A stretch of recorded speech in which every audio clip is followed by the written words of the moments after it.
ابو ذر غفاری رضی اللہ تعالیٰ عنہ یہ حضور صلی اللہ علیہ وسلم کے صحابہ میں بہت ہی فقیر منش صحابہ تھے۔ یہ اتنے فقیر تھے، ان کا دوسرے صحابہ کے ساتھ اس بات پر جھگڑا رہتا تھا ہمیشہ کہ آپ لوگ اپنے گھر میں اگلے دن کے لیے روٹی رکھتے ہو، میں تو اگلے دن کے لیے روٹی نہیں رکھتا ہوں، میرا اللہ کے اوپر توکل ہے، میرے حضور جس طرح رہتے تھے میں اسی طرح رہوں گا۔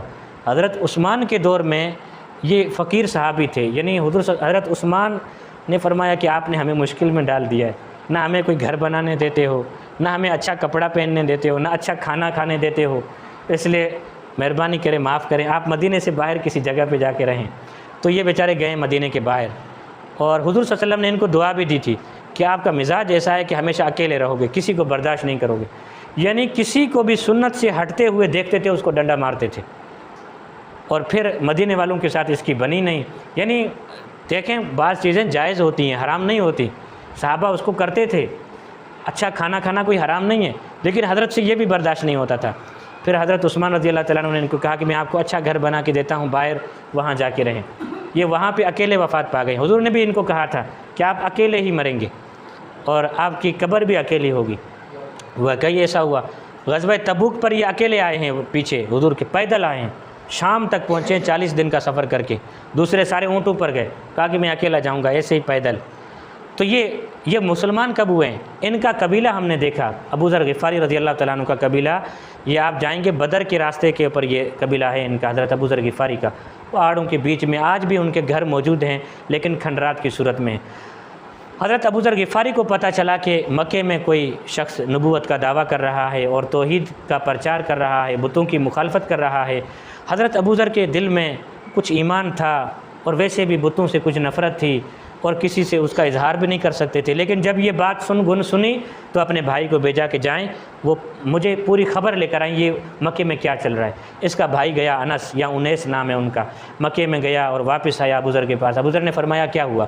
اس نے کہا کہ میں جب جیسے مکے میں پہنچا، ایک نوجوان ہے جو لوگوں کو اس طرح کی دعوت دے رہا ہے، قرآن بھی سنا رہا ہے، کچھ لوگ ان کو پاگل کہہ رہے تھے، کچھ مجنون کہہ رہے تھے، کچھ شاعر کہہ رہے تھے، کچھ پتھر پھینک رہے تھے، کچھ کانٹے بچھا رہے تھے، جو بھی اس وقت تکلیفیں چل رہی تھیں حضور کے ساتھ وہ ساری بتا دیں ان کو۔ لیکن انہوں نے کہا کہ اس کی باتوں میں اتنا مٹھاس ہے، جو اس کے قریب جاتا ہے وہ اس کا گرویدہ ہو جاتا ہے، اس لیے نئے بندے کو اس کے قریب نہیں جانے دیتے، وہاں کے لوگ منع کرتے ہیں کہ اس بندے کے پاس نہیں جاؤ۔ تو مجھے بھی قریب نہیں جانے نہیں دیا، میں نے دور سے اس کے کچھ باتیں سنی، میرا دل بہت کیا کہ میں اس کے قریب جاؤں، لیکن حالات میرے لیے اچھے نہیں تھے، میں اس لیے واپس آ گیا۔ حضرت ابو ذر غفاری نے کہا کہ آپ پوری بات لے کر نہیں آئے ہو، تسلی نہیں ہوئی مجھے، اس لیے مجھے خود جانا پڑے گا۔ ہاتھ میں لاٹھی اٹھائیے اور ایک گٹھڑی اٹھائیے جس میں کچھ روٹیاں ہیں، کچھ کھجوریں ہیں اور کچھ چیزیں ہیں، پانی کی وہ ہے اٹھائی ہے اور اٹھا کے آئے ہیں مکے میں۔ اب مکے میں حضرت ابو ذر غفاری نے دیکھا کہ حالات بہتر نہیں ہیں، اب کسی سے پوچھ بھی نہیں سکتے تھے کہ محمد کہاں ہیں، کیونکہ اس نے اپنے بھائی سے سنا تھا کہ حالات بہت خراب ہیں، جیسے کرفیو لگا ہو تو کوئی گھر سے باہر نکلے گا نہیں۔ تو حضرت ابو ذر غفاری مکے میں آئے، اب ایسے بیٹھے ہوئے مسجد حرام میں، مسافر آتے تھے سوتے تھے صحن میں، اس طرح سوئے ہوئے مسجد حرام میں۔ ایک دن سوتا ہوا دیکھا، دوسرے دن سوتا ہوا دیکھا، تیسرے دن حضرت علی نے دیکھا کہ یہ چاچا آیا ہوا ہے اور اس طرح بیٹھا ہوا ہے کافی دن سے، پوچھوں کون ہے کیا ہے۔ حضرت علی کو بھی انہوں نے نہیں پہچانا، ابو ذر غفاری نے حضرت علی سے فرمایا کہ میں مسافر ہوں اور بس ایسے ہی بیٹھا ہوں کسی چیز کی تلاش میں۔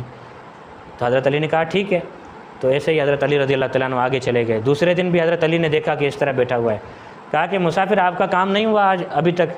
تو حضرت علی سے انہوں نے کہا کہ میرا کام، یعنی اس طرح کہ حضرت علی کچھ پوچھے تو میں بتاؤں نا، پتہ نہیں کون ہے یہ نوجوان، ہو سکتا ہے مشرک والا یعوذ باللہ، پتہ نہیں کون ہے، حضرت علی کو پہچانتے نہیں تھے۔ حضرت علی نے فرمایا کیا کہنا چاہتے ہو، آپ کھڑے ہو جائیں۔ تو حضرت علی اس طرح سمجھ گئے کہ یہ مسافر کوئی حضور کی تلاش میں آیا ہے۔ اس نے کہا کہ آپ کسی خاص بندے کی تلاش میں ہیں؟ اس نے کہا ہاں میں خاص بندے کی تلاش میں ہوں۔ تو کہا کہ بات کریں۔ تو حضرت ابو ذر غفاری نے کہا کہ میں نے حضرت علی کو پہلے وعدہ لیا کہ اگر آپ یہ میرا راز کسی کے اوپر فاش نہیں کریں گے تو میں آپ کو بتاؤں، اگر راز فاش کریں گے تو میں ابھی واپس چلا جاتا ہوں۔ حضرت علی نے فرمایا میں کسی کو نہیں بتاؤں گا، آپ مجھے بتائیں۔ تو اس نے کہا کہ میں محمد نام کے ایک نوجوان ہیں، ان کی تلاش میں ادھر آیا ہوں۔ اس نے کہا ٹھیک ہے، حالات بہتر نہیں ہیں، وہ وہاں پہ رہتے ہیں دور، آپ میرے پیچھے پیچھے آئیں لیکن بڑے فاصلے کے ساتھ آئیں۔ اور میرے سامنے کوئی ایسا بندہ آ گیا، مشرکین مکہ کا کوئی سردار آ گیا، تو میں جلدی سے دیوار سے اس طرف ہٹ جاؤں گا اور ایسے ہی بیٹھ جاؤں گا جیسے میں جوتا سیدھا کر رہا ہوں اور ٹھیک کر رہا ہوں، آپ میرے اسی رخ پر آگے چلے جانا اور میں آپ کے پیچھے آؤں گا، پھر ہم آگے جا کر ملیں گے۔ اس طرح خفیہ انداز میں ملتے جلتے جا کر دار ارقم پہنچے ہیں اور حضور کے پاس بیٹھے ہیں حضرت ابو ذر غفاری رضی اللہ تعالیٰ عنہ۔ حضرت ابو غفاری رضی اللہ تعالیٰ عنہ سارا ماجرا بتا دیا، حضور نے ان کو کلمہ پڑھایا اور یہ مسلمان ہو گئے۔ اور پھر یہ اتنے غیرت مند تھے، جرأت مند تھے، ان سے برداشت نہیں ہوتا تھا کہ میں ایمان کو چھپاؤں۔ کہا کہ میں کعبے کے پاس جا کر ایمان کا اعلان کروں گا، اب میرا دل بھر گیا ہے، دل لبریز ہو گیا ہے۔ حضور نے فرمایا کہ نہیں جانا ہے، لیکن پھر بھی یہ گئے۔